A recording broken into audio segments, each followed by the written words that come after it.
8009. Jadi di sini saya ingin memberikan sebuah materi atau menjelaskan sebuah materi yang mana yang pertama itu ada sistem rangkaian listrik rumah tangga. Jadi sistem rangkaian listrik rumah tangga ini adalah sistem instalasi yang digunakan untuk menyalurkan energi listrik dari sumber listrik ke berbagai peralatan listrik di dalam rumah. Nah, di Indonesia ini sumber listrik rumah itu berasal dari perusahaan listrik negara atau PLN. Jadi dengan tegangan standar sebesar 220 volt. Listrik dari PLN masuk ke rumah melalui KWH meter yang berfungsi untuk mengukur pemakaian listrik. Setelah itu listrik masuk ke MCB atau Miniature Filter Breaker yang berfungsi sebagai pengamanan apabila terjadi beban lebih atau korsleting.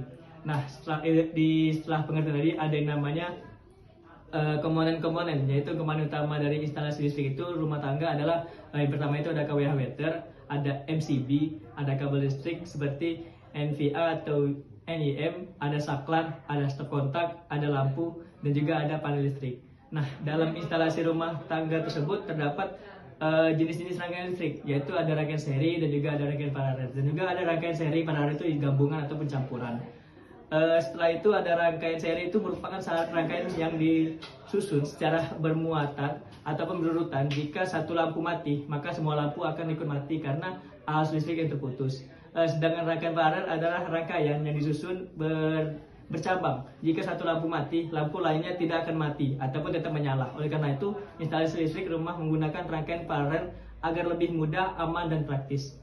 Selain itu ada sistem listrik rumah juga untuk dilengkapi dengan sistem pengaman seperti MCB, sekring atau grounding atau pemurnian.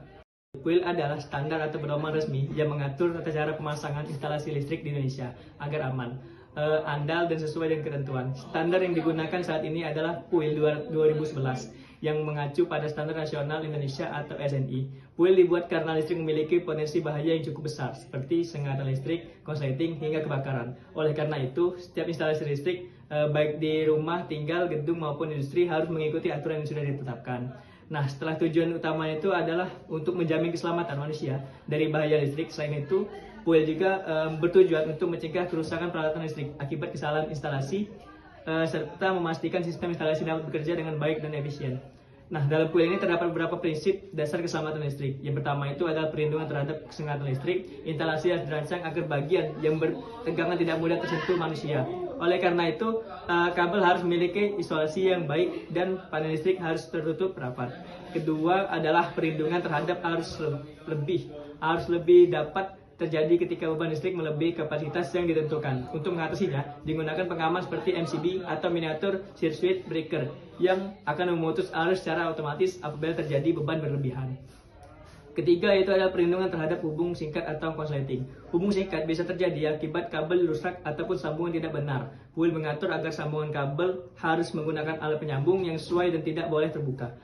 Keempat adalah sistem pembumian atau grounding. Grounding berfungsi untuk mengalirkan arus bocor langsung ke tanah sehingga tidak membahayakan manusia. Sistem grounding ini wajib pada instalasi rumah tangga sesuai dengan standar PUIL. Selain itu, PUIL juga mengatur tentang pemilihan dan pemasangan kabel ukuran label. Harus disesuaikan dengan daya listrik besar yang harus digunakan. Jika kabel terlalu kecil, maka kabel bisa panas dan berisiko menyebabkan kebakaran. Oleh karena itu, pemilihan jenis kabel seperti NYA atau NYM harus sesuai dengan kebutuhan instalasi. PUIL juga mengatur pemasangan panel listrik. Panel harus dipasang di tempat yang kering, tidak lembab, dan mudah dijangkau. Setiap jalur pembagian beban sebaiknya diberi label agar memudahkan perawatan dan perbaikan. Apabila instalasi listrik tidak sesuai dengan PUIL, maka risiko yang dapat terjadi cukup besar. Di antaranya adalah korsleting listrik, kerusakan alat elektronika, bahkan kebakaran rumah. Selain itu, risiko sengatan listrik juga semakin membahayakan keselamatan penghuni rumah. Itulah tadi penjelasan atau pemaparan materi dari saya. Lebih dan kurang saya mohon maaf, pada Allah saya mohon ampun. Saya akhiri, wabillahi taufiq wal hidayah. Assalamualaikum warahmatullahi wabarakatuh.